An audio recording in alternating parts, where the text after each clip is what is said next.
laro ito dahil kailangan niyang isalba ang imahe ng Marcos Jr. Okay. Kailangan mapakita may ginawa ako sa issue ng korupsyon. Nakikinig ako. At mahalaga kayo sa akin. Yun yung naratibo. Connected ba sa 2028? Oo. Pero ang problema nitong binuksan niya, hindi ko alam kung anong exit strategy niya. Kung walang exit strategy yan at magdaloy itong mga ginagawa nilang inquiries at walang big fish, magiging issue yan sa 2028. Tandaan mo, no, Jason, wala silang kandidatong matibay ang administrasyon. Oo, may pondo sila. At ang balita ko, nagbigay na ng go signal na mag-prepare ng war chest. Pero sinong kandidato nila? Wala. So makikita mo yung mga personality umangat o nakita nung September 21, ang sabi-sabi, isa doon nakita natin, no? Hindi ko alam si Nick Torre kung ano ang laro. Nagulat ako na nagsalita siya ng ganon on the eve of September 21. Nagulat ako sa statement ni Justice Carpio kasi may nagdidistansya na ang One Sambayanan. So makikita mo lahat naman yan going into 2028, but definitely if they will not be able to find a competitive candidate that can outsmart and outrun the vice president, and if the vice president decides to run, napakahirap niyang labanan na yan.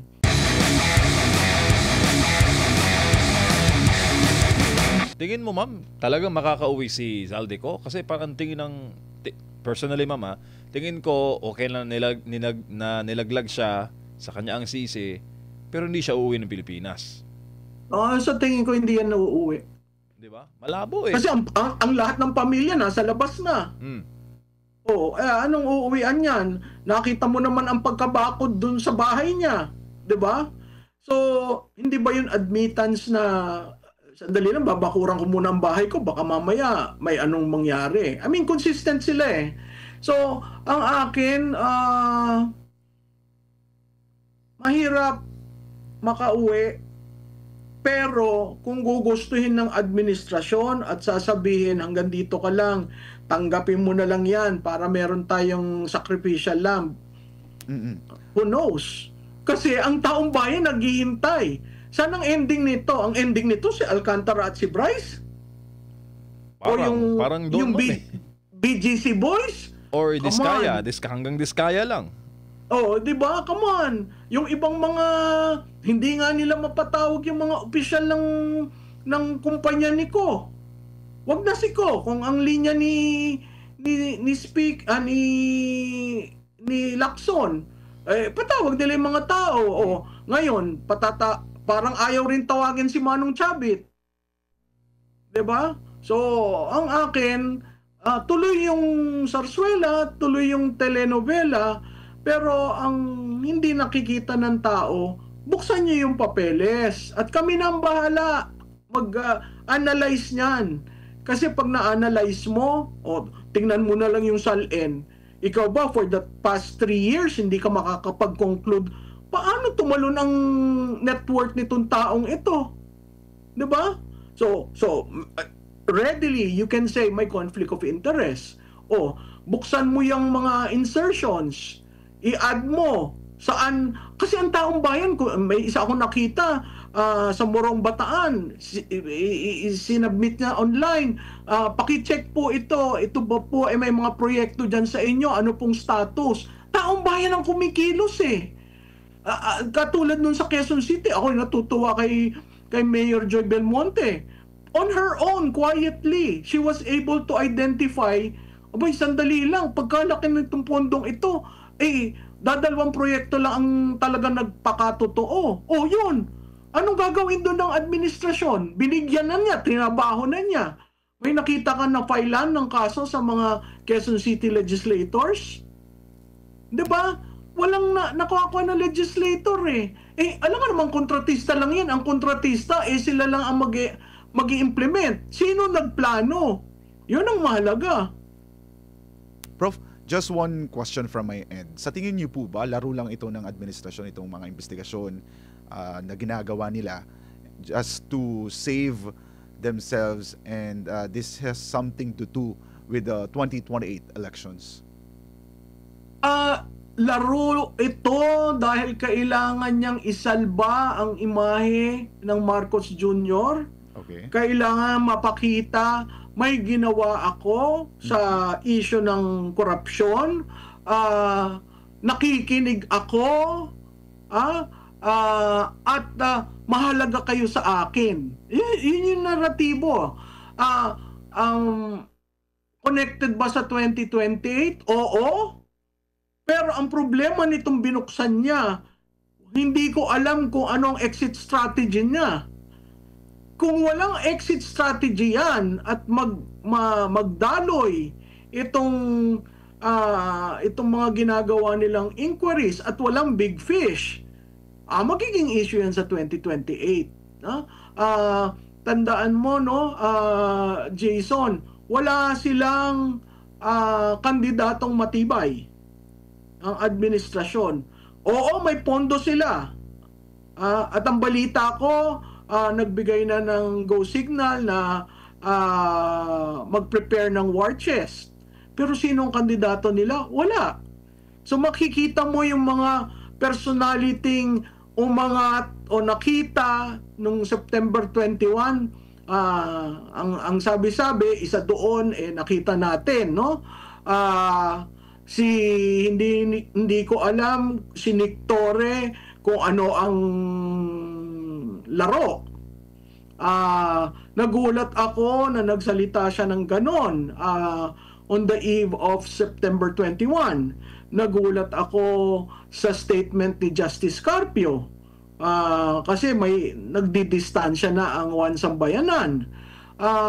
So makikita mo, lahat naman yan going into 2028. But definitely, if they will not be able to find a competitive candidate that can outsmart and outrun the Vice President, and if the Vice President decides to run, napakahirap niyang labanan na yan.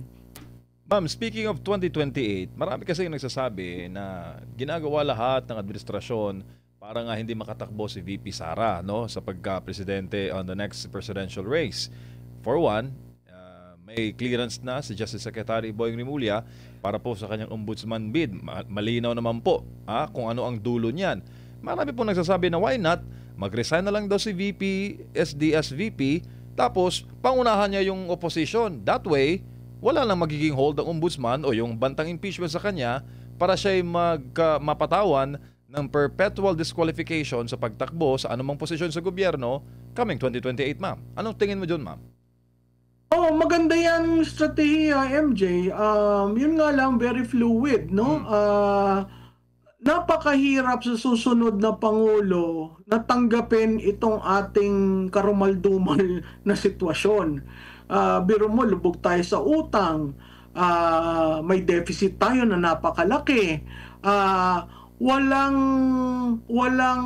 inertia sa bureaucracy, lahat natatakot kumilos, lahat nag-aabang, no? So ang tingin ko yung iyong senaryo na mag-resign, naandyan yung senaryong yan. At naandyan yung senaryong yan kahit dun sa issue ng junta, no? Pero sa tingin ko, ang Vice Pangulo ay naniniwala rin na meron siyang she took an oath of office. So hindi ko nakikita na bibitiw siya just like that. kasi parang tinalikuran mo yung mandato mo at saka yung oath mo na dedepensahan mo ang saligang batas at ang mga batas ng republika. So, siguro isa yan sa mga options. Very fluid ang situation ngayon. Pero kung magre-resign siya, ma'am, papalit na VP at kung magbababa man ang nasa taas, di ba kasi pangamba nun na pag nag-resign si VP, mag-slide paakyat si Speaker Martin, di ba? Parang may ganong senaryo na pwedeng pumili ang Pangulo ng kanyang papalit sa kanyang presidente sa mga nakahanay sa hierarchy, Senate President, Speaker of the House, at yung Chief Justice sa Supreme Court. Oo, tama ka dun, MJ. Kaya connected dyan yung balasahan ng liderato ng House at Senate. Correct. So, pag si BP nag-resign, si Presidente mamimili sa Kongreso. Pagkatapos, nangyari yan kay Gloria Macapagal Arroyo, pinili niya si Chofisto Ginggona. So, at kahit yung liderato ng Senate at House ay very fluid. Bakit ko sinabi yun? Siguro sa House talagang boto lamang ng Pangulo, no? Pero sa Senado, ngayon lang tayo nagkaroon ng kasaysayan na ang minority is composed of 9 legislators, the biggest minority in congressional history. Dati ang minority, 1, 2, 3, pero ito 9. So, anytime magkaipitan lamang on an issue, madaling magpalit. Ma'am, how volatile is our situation right now? Kasi dirig na pinagmasdan ko yung pagbanggit mo ng salitang fluid, no? Fluid. So delikado, may namumuo. Tingin mo, ma'am, itong sitwasyon ngayon with all of the challenges po ng ating bayan, issue ng korupsyon, naghahanap ng sagot ang Pilipino hanggang sumabot na may mga nagsasuggest na we have to bend the law to please the Filipino people. Umabot na ganun na ganung punto. Anong tingin mo, ma'am? Alam mo, MJ, makakomentaryo lang doon sa to please the Filipino people. Yung nagsabing yung senador, sa tingin mo, tanga ang Pilipinas, tanga ang Pilipino, galing sa'yo, we will be pleased? I doubt very much. So, kaya ako nasabing fluid kasi may isa pang card na lumalaro. Yan yung geopolitical. Linapit ni Mr. Marcos tayo sa Amerika. Nakita mo naman nung September 21 may mga ulat na may mga bumaba, nagmamasid, may nakita ka naman sa iba't ibang rally na may mga taong dayuhan na andon. Sa Robinsons, andun ako sa loob siguro nakita ko to 13. Malalaman mo naman nung ang isang well-trained na banyaga sa lakad pa lang sa tindig alam mo yung lakad pa lang sukat. No? Alam mo yung mga galaw 13, ma'am, na bilang namin ni Jade nung nandun kami sa loob ng Robinsons sa labas. Ang labas nun is EDSA People Power Shrine. Yeah. Nandito sila, nagmo-monitor, bumaba sila. Kaya yung junta, alam mo yung change of power holders, nandyan yan sa design nila. Dahil ang exposure natin para na tayong base militar nila, napakahalaga na ang mamumuno malapit sa kanila, hindi independent thinker. So yun yung at play. At yun yung dun sa unang mong tinanong sa akin, no? At play yan, kaya meron ring nagsasabi na sa mga kinauukulang opisyal sa AFP, wag na kayong gumalaw kasi sa dulo, tayo rin ang mamumuno. Mahirap po yun. Kailangan civilian. Pero may isang component na sinasabi, kami muna mamumuno, 90 days, ayusin namin, tapos ibabalik namin sa civilian. Sa tingin mo kaya, pag namuno, ibinabalik sa civilian? Wala namang sa kasaysayan globally na namuno ang isang hunta at ibinalik sa civilian. So, medyo questionable yun. Oo nga. Tsaka, alam mo naman ma'am, pag ang isang bansa no, ay nag-invest na heavily dito sa Pilipinas, matindi na yung kanilang mga nilagay na mga kagamitang pandigma, at kung magkakaroon ng leadership change, ang papalit po ay ayo sa kanila, paano na lang yung mga pondong kanilang inilagak, no? Para Mismo, at saka makidigma. kasama diyan yung yung galawan sa China, 'di ba? So tayo yung naging forward base nila eh. Hindi mo kailangan magkaroon ng base, pero ilagay mo diyan yung gamit, i-train mo yung mga tao.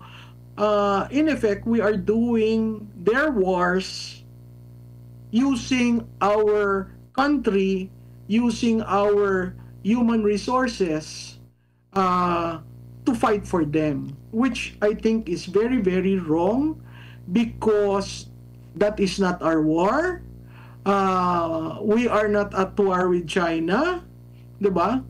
So yun ang nakakatakot kasi dinesisyonan na liderato na ako ay dito sa puti. Kung titingnan mo sa ASEAN, tayo ang mag-host ng ASEAN, kalimitan hindi dumidistansya sa puti kasi wala ka naman sa Asia eh. 'Di ba? At ang biggest market is China. So kung iniisip mo ang sarili mo, kung iniisip mo ang ikabubuti ng iyong bansa economically, ako'y magiging independent sa akin foreign policy. Pero dito, talagang nakalubog na tayo sa Amerika. At lahat ng galaw natin, dapat nasa interest nila. So tama ka doon, yung pag sinabi mo, kung ang vice presidente hindi. Kahit siya ay para sa independent foreign policy, no? Bakit ko yan susuportahan? So, telling yan. Kaya ang napaka magandang tanong na wala pang nakakasagot, may ipapagpatuloy pa ba ang nasimula ng September 21? Paano? Rallies na naman ba? Magre-reach out ba ang mga organizers para magkaroon ng isang pagkakasundo-sundo? Sa tingin ko, napakahirap niyan. So, talagang fluid.